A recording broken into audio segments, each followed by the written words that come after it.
This is the big one, the most important test of the year. Ferrari's most successful ever car is the 360 Modena, but now it's 5 years old and the time has come to replace it. This is the F430, and this is the first TV test in the world. At around £110,000, this is Ferrari's starter model, albeit a starter model that's more powerful and, would you believe it, able to out-accelerate an F40. There's a new engine, a new chassis and new aerodynamics. Even the wing mirror arms are designed to direct air to the intakes. There's a new interior and a new trick electronic differential controlled by a magic button, but the story starts with this one. Right, listen to this. She just purrs. Now, the old 360 used to have a screaming engine. Now, this new 4.3 V8 is much deeper. And then you give it a tickle. She growls. Then put your boot in, bites your head off. And then you look down. You see the button with LC, launch control. Push this button and a bunch of sophisticated electronics gives you a red-hot start. And every time you turn up at a set of traffic lights, there's this constant temptation to push the button. And you know me, I can't help myself.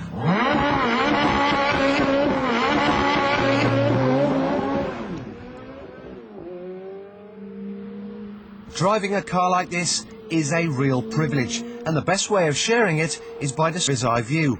Everywhere you look in the cabin, there are signatures that stir the blood.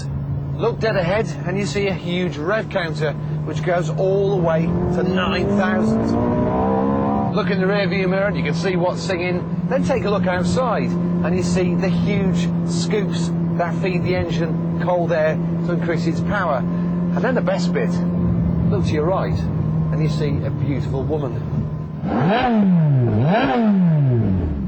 Fancy a pizza?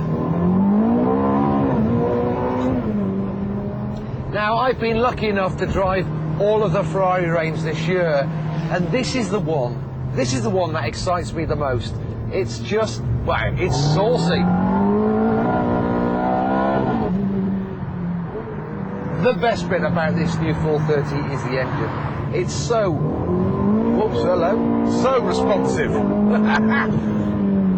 It's just instantaneous. When you touch the throttle, you've got as much power and more than you could ever need. I mean, look at this, 4,000 revs.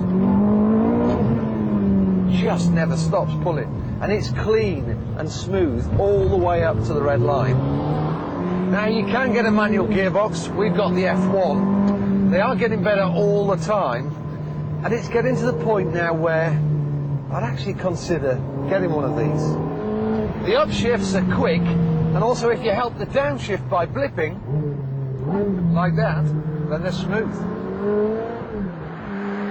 The feature that Ferrari are proudest of is their Manettino, slang for little switch. Similar to the buttons in Formula 1 cars, it lets you select one of 5 settings for the traction control and electronic differential. Right now, in ICE mode, the gearbox is fully automatic, and the traction control and stability systems are their most vigilant. The wet mode is exactly the same, apart from you can change gear manually with the paddles. Now, these 3 other modes are what interest me the most, in particularly this top one. And for that, we need a track.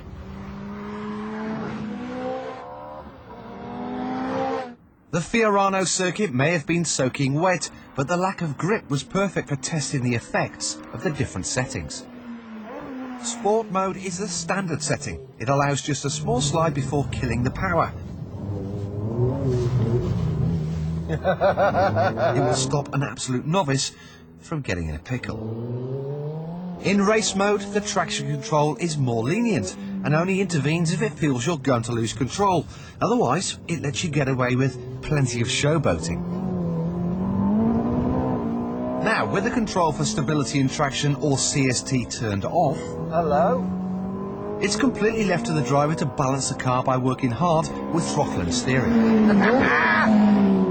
Compare the three modes on the same corner and you can see how the standard sports setting is obviously slowest, but the middle race mode is only marginally slower than when you turn everything off.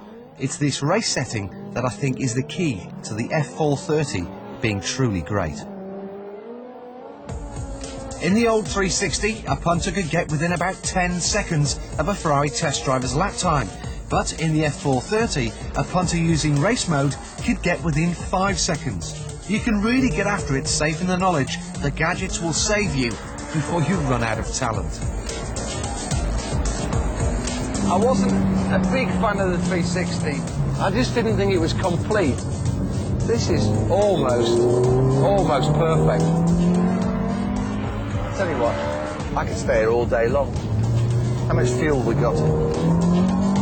In fact, I was so convinced by the F430's amazing engine and supreme handling that I've made the ultimate decision. I'm going to buy one. In blue.